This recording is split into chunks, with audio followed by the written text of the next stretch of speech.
La Inmaculada Concepción de María es el dogma de fe que declara que, por una gracia singular de Dios, María fue preservada de todo pecado desde el momento de su concepción. Esta doctrina es de origen apostólico, aunque el dogma fue proclamado por el Papa Pío IX el 8 de diciembre de 1854 en su Bula Ineffabilis Deus. Abro comillas.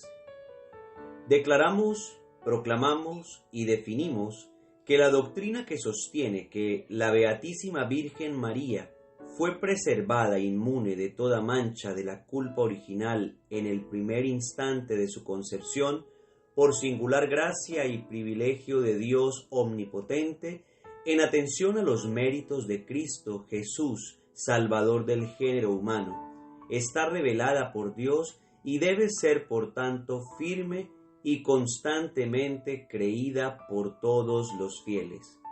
Pío IX, Bula Ineffabilis Deus, 8 de diciembre de 1854. La concepción es el momento en el cual Dios crea el alma y la infunde en la materia orgánica procedente de los padres. La concepción es el momento en que comienza la vida humana.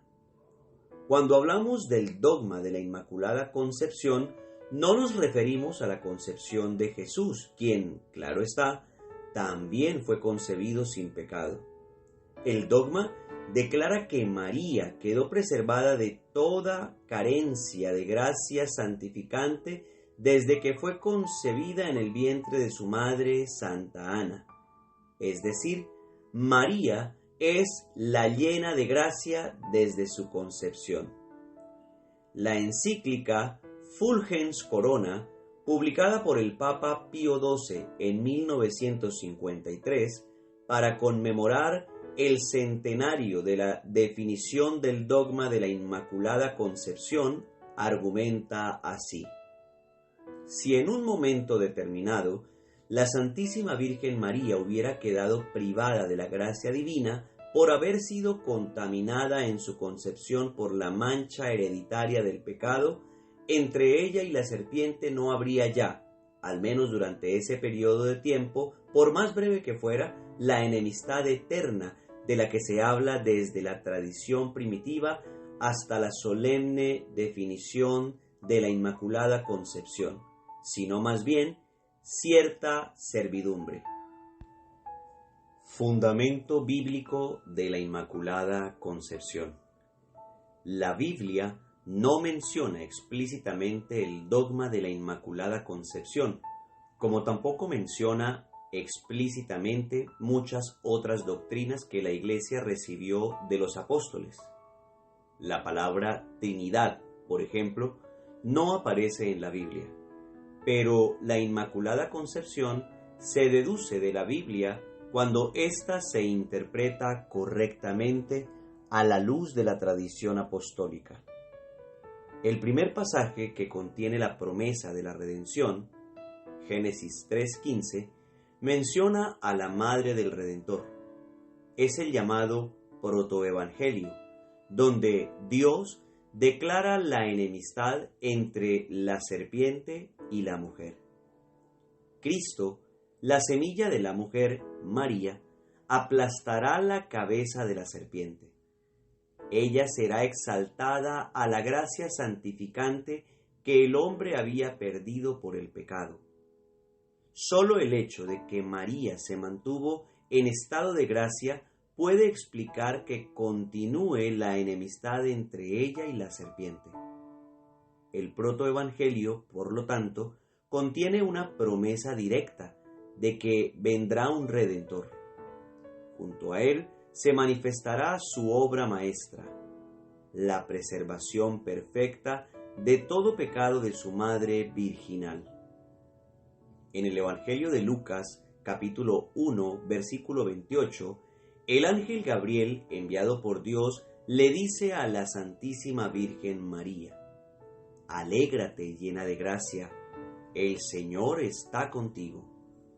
Las palabras en español, llena de gracia, no hace justicia al texto griego original que es kecharitomene y significa una singular abundancia de gracia, un estado sobrenatural del alma en unión con Dios.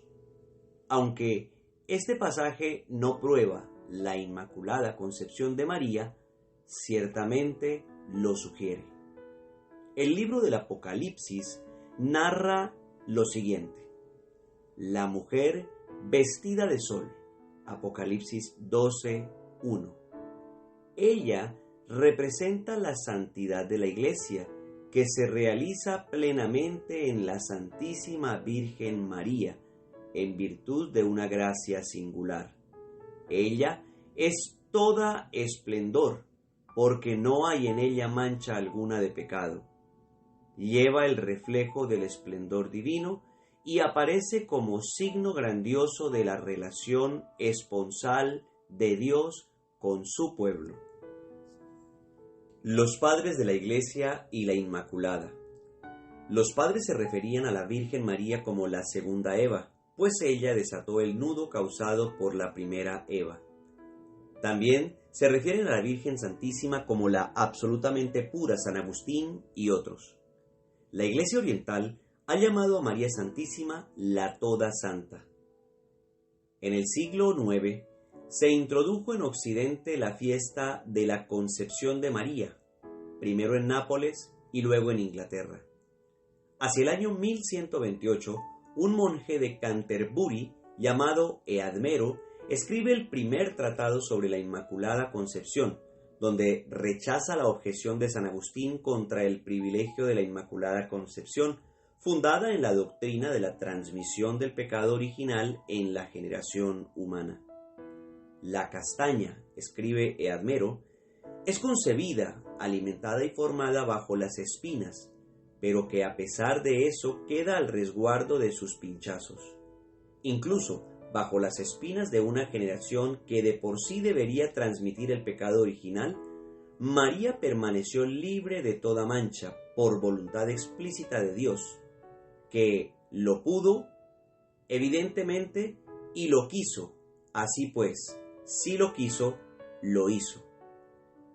Los grandes teólogos del siglo XIII presentaban las mismas dificultades de San Agustín. La redención obrada por Cristo no sería universal si la condición de pecado no fuese común a todos los seres humanos. Si María no hubiera contraído la culpa original, no hubiera podido ser rescatada. En efecto, la redención consiste en librar a quien se encuentra en estado de pecado. El franciscano Juan Duns Scoto, al principio del siglo XIV, inspirado en algunos teólogos del siglo XII y por el mismo San Francisco en el siglo XIII, devoto de la Inmaculada, brindó la clave para superar las objeciones contra la doctrina de la Inmaculada Concepción de María. Él sostuvo que Cristo, el mediador perfecto, realizó precisamente en María el acto de mediación más excelso. Cristo la redimió preservándola del pecado original.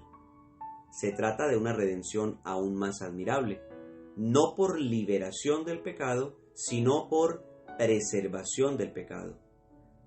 Scoto preparó el camino para la definición dogmática.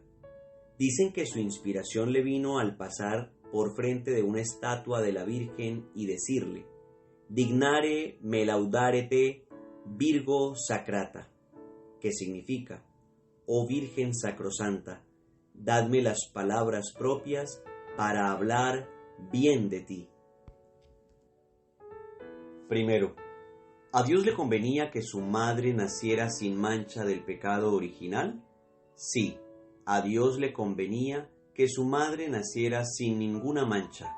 Esto es lo más honroso para él. Segundo, ¿podía hacer Dios que su madre naciera sin mancha del pecado original? Sí, Dios lo puede todo, y por tanto podía hacer que su madre naciera sin mancha, inmaculada. Tercero, ¿lo que a Dios le conviene hacer, lo hace o no lo hace? Todos respondieron: lo que a Dios le conviene hacer, lo que Dios ve que es mejor hacerlo, lo hace. Entonces Escoto exclamó luego: primero, para Dios era mejor que su madre fuera inmaculada, o sea, sin mancha del pecado original. Segundo, Dios podía hacer que su madre naciera inmaculada, es decir, sin mancha. Tercero, por lo tanto, Dios hizo que María naciera sin mancha del pecado original, porque Dios, cuando sabe que algo es mejor hacerlo, lo hace. Méritos. María es libre del pecado por los méritos de Cristo Salvador. Es por él que ella es preservada del pecado. Ella, por ser una de nuestra raza humana, aunque no tenía pecado, necesitaba salvación, que sólo viene de Cristo. Pero ella singularmente recibe por adelantado los méritos salvíficos de Cristo, la causa de este don, el poder y la omnipotencia de Dios. Razón. La maternidad divina. Dios quiso prepararse un lugar puro donde su Hijo se encarnara. Frutos. Primero, María fue inmune de los movimientos de la concupiscencia. Concupiscencia, es decir, los deseos irregulares del apetito sensitivo que se dirigen al mal. Segundo, María estuvo inmune de todo pecado personal durante el tiempo de su vida. Esta es la grandeza de María, que, siendo libre, nunca ofendió a Dios, nunca optó por nada que la manchara o que le hiciera perder la gracia que había recibido. El dogma de la Inmaculada Concepción de María no ofusca, sino que más bien pone mejor de relieve los efectos de la gracia redentora de Cristo en la naturaleza humana. Todas las virtudes y las gracias de María Santísima las recibe de su Hijo. La Madre de Cristo debía ser perfectamente santa desde su concepción. Ella, desde el principio, recibió la gracia y la fuerza para evitar el influjo del pecado y responder con todo su ser a la voluntad de Dios. A María, primera redimida por Cristo, que tuvo el privilegio de no quedar sometida ni siquiera por un instante al poder del mal y del pecado, miran los cristianos como al modelo perfecto y a la imagen de la santidad que están llamados a alcanzar con la ayuda de la gracia del Señor en su vida. En torno a las ideas de Escoto se suscitó una gran controversia. Después de que el Papa Sixto IV aprobara en 1477 la Misa de la Concepción, esa doctrina fue cada vez más aceptada en las escuelas teológicas. El Papa Sixto IV, en 1483, casi 4 siglos antes del dogma, había extendido la fiesta de la Concepción Inmaculada de María a toda la Iglesia de Occidente. Fue valioso también el aporte del mundo universitario. Las universidades de París, Maguncia y Colonia, y en España la de Valencia, Granada, Alcalá, Salamanca y otras, proclamaron a María Inmaculada como patrona. Sus doctores, al recibir el grado, hacían voto y juramento de enseñar y defender la doctrina de la Inmaculada Concepción de María. La Inmaculada Concepción de la Santísima Virgen María tiene un llamado para nosotros. Primero, nos llama a la purificación, ser puros para que Jesús resida en nosotros. Segundo, nos llama a la consagración al corazón inmaculado de María, lugar seguro para alcanzar conocimiento perfecto de Cristo y camino seguro para ser llenos del Espíritu Santo. Con la Inmaculada Concepción de María comenzó la gran obra de la redención que tuvo lugar con la sangre preciosa de Cristo. En él, toda persona está llamada a realizarse en plenitud hasta la perfección de la santidad, afirma San Juan Pablo II. Oración a la Inmaculada Concepción de María. Virgen Santa e Inmaculada, A ti que eres el orgullo de nuestro pueblo y el amparo maternal de nuestra ciudad, nos acogemos con confianza y amor. Eres toda belleza, María, en ti no hay mancha de pecado. Renueva en nosotros el deseo de ser santos, que en nuestras palabras resplandezca la verdad, que nuestras obras sean un canto a la caridad, que en nuestro cuerpo y en nuestro corazón brillen la pureza y la castidad, que en nuestra vida se refleje el esplendor del Evangelio. Eres toda belleza, María, en ti se hizo carne la palabra de Dios. Ayúdanos a estar siempre atentos a la voz del Señor, que no seamos sordos al grito de los pobres, que el sufrimiento de los enfermos y de los oprimidos no nos encuentre distraídos, que la soledad de los ancianos y la indefensión de los niños no nos dejen indiferentes, que amemos y respetemos siempre la vida humana. Eres toda belleza, María, en ti vemos la alegría completa de la vida dichosa con Dios. Haz que nunca perdamos el rumbo en este mundo, que la luz, la fe ilumine nuestra vida, que la fuerza consoladora de la esperanza dirija nuestros pasos, que el ardor entusiasta del amor inflame nuestro corazón, que nuestros ojos estén fijos en el Señor, fuente de la verdadera alegría. Eres toda belleza, María, escucha nuestra oración, atiende a nuestra súplica, que el amor misericordioso de Dios en Jesús nos seduzca, que la belleza divina nos salve a nosotros, a nuestra ciudad y al mundo entero. Amén.